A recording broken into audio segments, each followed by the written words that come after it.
Yeah. I would say just bring it over here.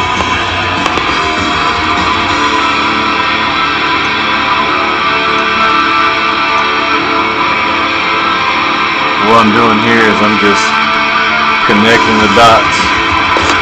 So I basically go in between the dots and I'll line them up where they, once I get them all filled in, they'll connect to a nice smooth line. You'll notice like I'm not really pushing super hard. I go in at an angle and I kind of just dive in and pick out, dive in and pick out. That's all there is to it.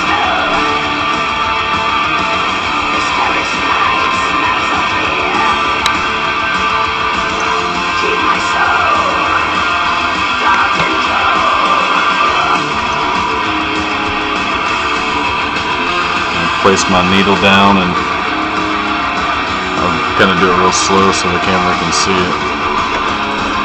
Place the needle down and kind of, it's on the skin, it's not really puncturing, then I'll doop, that's it. And it makes a little dot. And we'll keep doing that until we have a nice, straight, fluid looking line. And it helps to kind of use the needle itself to line up with your line. You'll notice I'm trying to keep it in line. As I continue to go, the line becomes more and more apparent with every dot.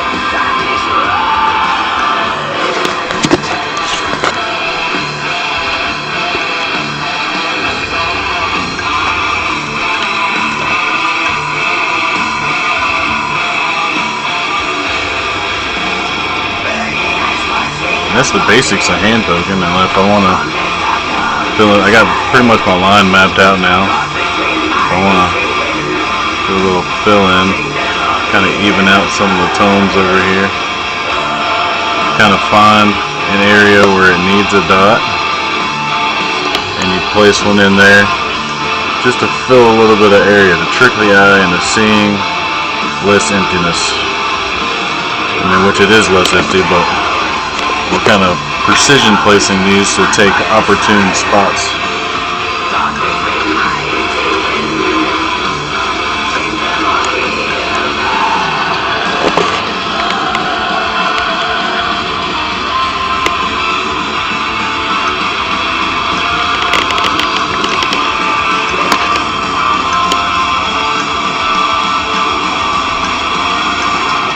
And then when you got a little area that kind of just can't really just fill like that, you want to kind of lightly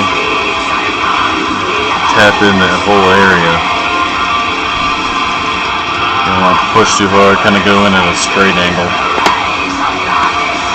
versus like an angle, like a 45-degree angle when you're picking, like this. And you switch your technique around, kind of go. This is pretty much a right angle. I kind of like to swoop a little direction, one direction or more, so that it ensures a good pluck. It also helps the needle not really over penetrate, because if you dive straight in, the needle's not going to offer a whole lot of resistance. This is a 3-liner. It's going to go nice and deep, and we don't really want it to go deep every time. When we want it to go deep, we want it to go deep. When we don't want it to go deep, we don't want it to go deep. So we have to maintain that with our technique every time.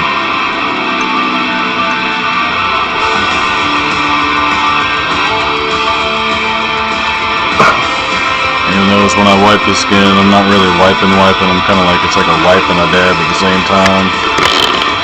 That just reduces our mess. Hand poking tends to leave a lot of ink on top of the skin, so that makes it kind of a messy thing sometimes. So we try to keep the mess down a little bit. But keeping our skin nice and lubed up, that makes the ink beat up on top of the skin.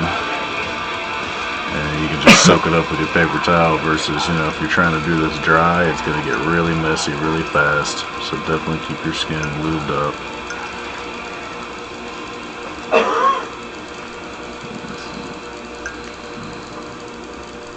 You know, I like to hop around too, like the irritation tends to kind of come and go with the hand poking, like the skin will kind of swell up, but it'll kind of smooth out a little bit. Once you pluck it, you know, give it a couple minutes and what swelling you just created will probably smooth out a little bit, and you can come back to that area.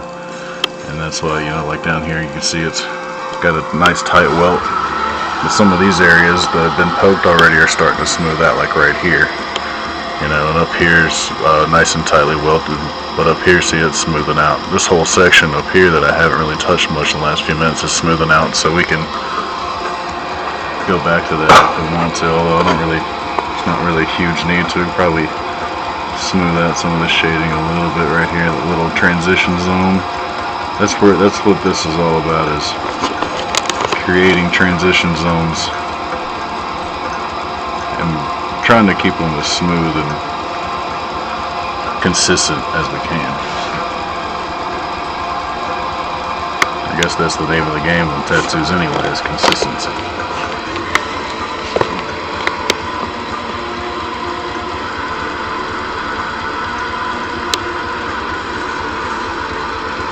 The client has to, you know, be still and not play on their phone. I'm just kidding.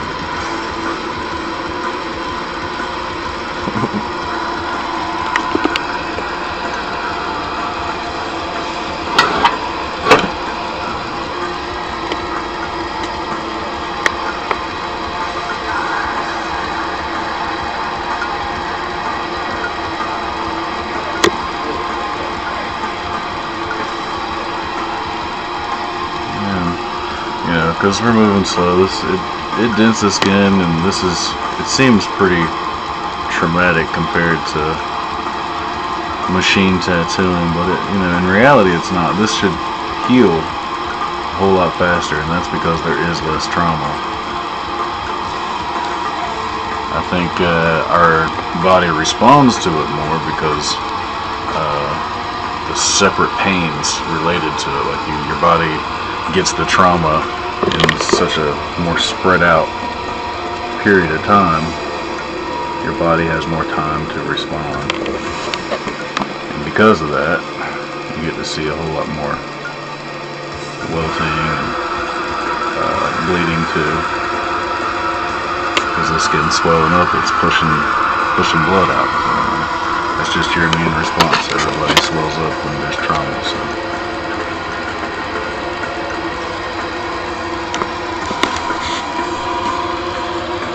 I think we'll do this for a little while, and we'll show you the finished result when we're all done. I think everybody gets the picture. Let's go.